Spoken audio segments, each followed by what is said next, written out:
Oh, so the first question is that what is node.js? So basically, the node.js, it is a software which is used to run the JavaScript. So in this, so it is also not only to run the JavaScript, but also use it to build some web applications and it is used to develop those applications. So the best example for this is, so I think when we use any application and when we want to get a response, which is correct response, so at these times this node.js helps us to give and take a correct response. The second question is that what is a callback function and why how common it is used in asynchronous programming. So the callback function is a function which is passed an argument to another function, and it completes after it executes after the completion of the task. So in it is used in asynchronous program as to handle the task which takes more time, like reading a file, or I mean, if a file is big and reading it is very large task, right? So like those programs it is used. And the best example in Node.js is I mean, in this way, when there is a when to handle a functions from the database query.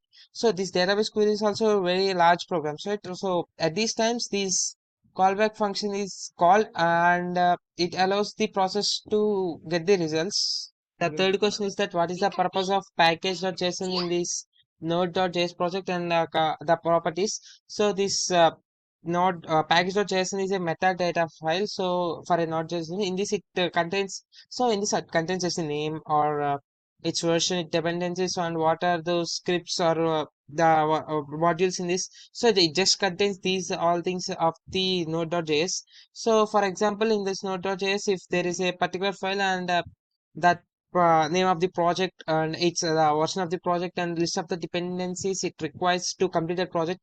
So these a lot things are stored in these package.json files.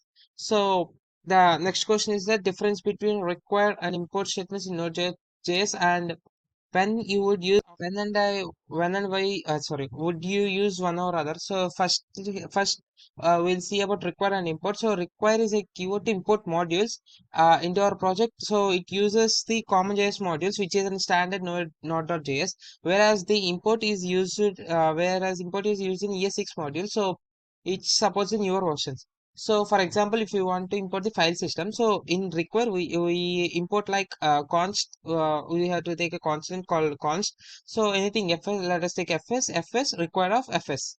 In this way we can use require. So whereas in import we write import fs from fs. So this is the main difference between import and fs. So we'll see the next question. Next question is that what is middleware in the context of express.js, and can you give an example of how do you use middleware in Express application? So middleware.js is in Express.js is our functions to have access the request that request the object, the response object, and the middleware function, the application request the response cycle. So these are so these are nothing but the main purpose of this task is to praise the request bodies or logging requests and handling these requests. So for example, if we take a simple middleware function in the express.js, so it logs the request method and URL would JavaScript of next, or we will be having some arrow mark. So it will be look like that one in the middleware one. The sixth question is that what is RESTful API and how can you create one using Node.js and Express.js? Explain the main HTTP functions in RESTful API. So the RESTful API is the style of designing web services that follows the principle of the REST. So which is representation of state transfer. So it uses HTTP methods. These HTTP methods can be get, post, put, delete. These It uses these HTTP methods to perform operations on resources and which are identified in URLs. So example is that in a RESTful API which is built using Node.js and Express.js, we would use get method to retrieve the data and post method to create a new data, where put method to update the existing data and delete method to delete the data.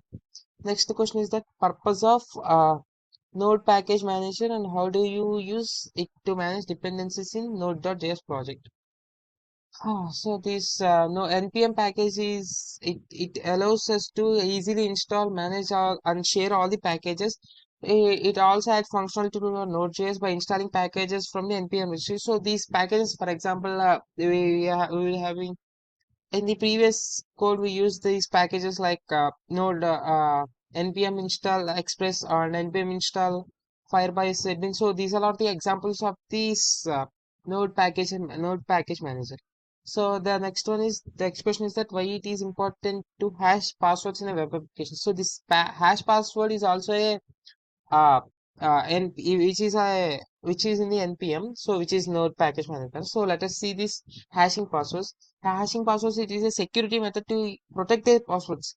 I mean, nobody wants to tell their password to everyone, right? So this when we are logging into something using our email and password, so that password should also be protected, right? So using this hashing passwords, we can protect that password. It involves how it protects, like it converts this password into irreversible, forming using irreversible or some it converts the password into some form. So it using in hashing algorithm, the this ensures that nobody can access that password. So for this the example, I mean, we cannot say orally, but we can just a normal picture that how it can be constructed, right? So the it is important to have hashing passwords in our system, in our web application. Thank you.